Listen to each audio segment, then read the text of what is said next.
I'm very grateful, Presiding Officer. To ask the Scottish Government how many public buildings are currently at risk due to the exposure of reinforced autoclave aerated concrete. Cabinet Secretary Shirley-Anne Somerville. Survey work is underway across the public sector. Where the presence of Raac is confirmed in a public building, we expect the owner to take appropriate measures to manage any risk identified. We expect risk assessment of buildings with a confirmed Raac presence and recommendations for mitigation to follow the current guidance published by the Institution of Structural Engineers.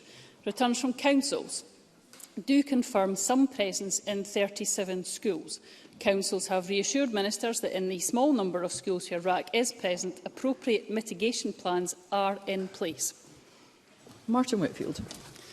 I'm very grateful for that response, and I must thank the Liberal Democratic Party for their FOIs that raised this issue as early as May this year. But it has been something that the government, both north and south of the border, have apparently been aware of for a number of years. So can the Scottish Government confirm that when they are aware of the list of public buildings that are at risk, they will publish that list, keep it updated, and also ensure what steps have been taken to make sure the building is still safe to open? Cabinet Secretary.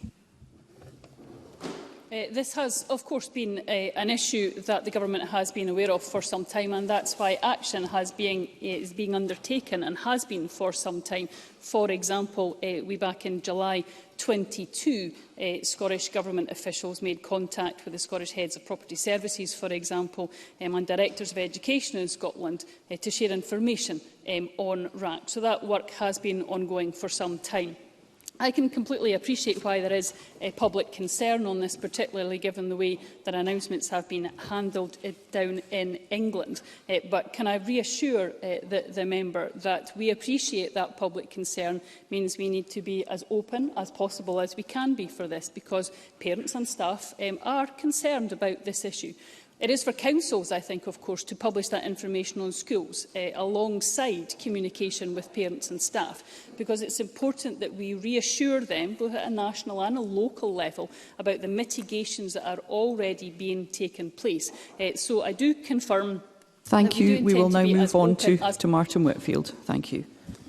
I'm grateful for the confirmation that list will be published. Indeed, will what follow from that support for our local authorities with regards to the money that is required, first to ensure that the surveys are taken properly, that the mitigation measures are correct and appropriate, and indeed that they are supported, particularly for some buildings. I'm thinking of particularly some schools that have lost out because of the lack of publication of the Learning Estate Investment Programme.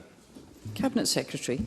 Well, as I mentioned, it is for local authorities to publish that information on schools, and they should do so to ensure that parents and staff are reassured. Can I again reassure the member that both myself and Jenny Gilruth, the Education Secretary, are in regular contact with COSLA to ensure that we are offering support where that is needed and ensuring that we are sharing good practice and information and reaffirming the importance of looking at that professional advice that came from the Institution of Structural Engineers. And we will, of course, keep up that contact, that very close contact with local authorities as this situation develops. I call Bill Kidd. Thank you, Presiding Officer. Recognising that any repairs will result in additional spending commitments for the responsible bodies, can I ask the Cabinet Secretary what discussion has been had with the UK Government on capital funding to remediate where the material is found in buildings? Cabinet Secretary. Well, in her letter of the 3rd of September, the Cabinet Secretary for Education asked the UK Secretary of State for Education to clarify the public commitment made by the Chancellor to spend what it takes to make schools safe.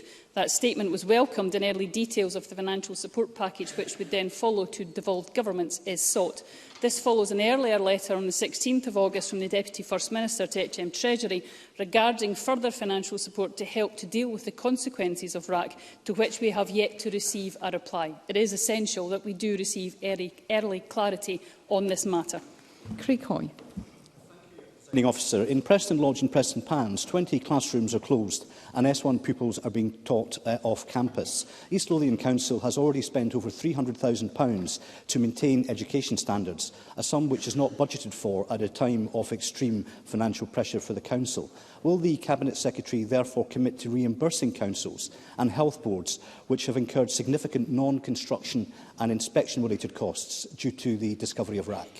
Cabinet Secretary. Can I refer the member to the answer that I've just given? This is clearly an issue that is affecting administrations right across the United Kingdom, and it is important that the UK Government and the Chancellor take cognizance of that. We are working at a time where we are already having cuts made to our capital budgets. That is making it difficult across government to fulfil the obligations we already have. Of course, we are committed to working with local authorities, but there is, quite frankly, Presiding Officer, an obligation on the UK Government to also step up and ensure that everybody is supported on this issue.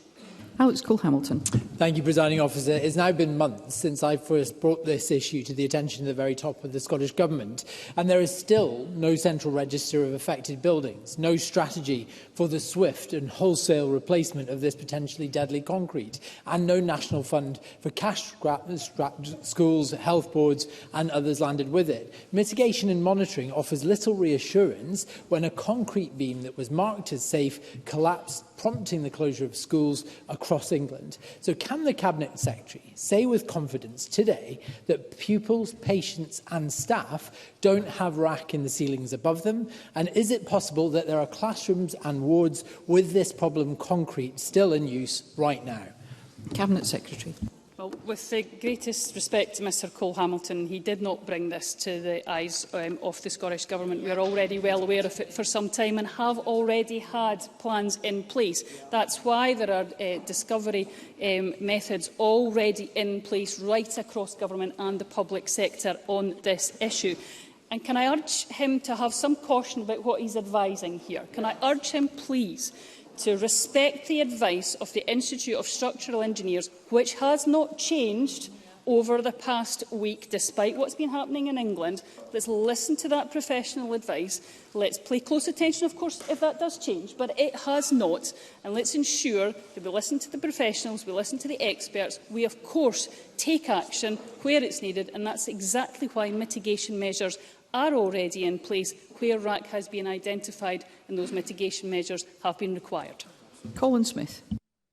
Thank you, President Officer. In December 2021, the Government told Parliament it would publish in 2022 the schools that would form Phase 3 of the Learning Estate Investment Programme. They failed to do so. In May and then in June, the Education Secretary said there would be an announcement by the summer recess, but failed to deliver that announcement. So could the Cabinet Secretary tell us how many schools like Dumfries Academy are at risk due to Raac, where the refurbishment or the rebuild is being held up because of the failure of the Government to announce the funding they promised they would announce months ago? Cabinet Secretary. Well, I think there are two, with the greatest respect, there's two different issues here, Presiding Officer. Yes, we are, of course, working very closely with the councils where Raac has been identified, I've said in my previous answers. When it comes to the announcement of LEAP Phase 3, I would hope that everyone across the Chamber recognises the very difficult circumstances for all capital projects at the moment, particularly because of increasing capital costs, increasing construction costs, and the implications that has. Now, I think it's quite right at that time that government does take longer than perhaps people would like to us to ensure that we're getting the maximum out of that project and looking at that very seriously. And of course the Cabinet Secretary for Education will make an announcement on that in due course when we are ready to do so. Thank you. That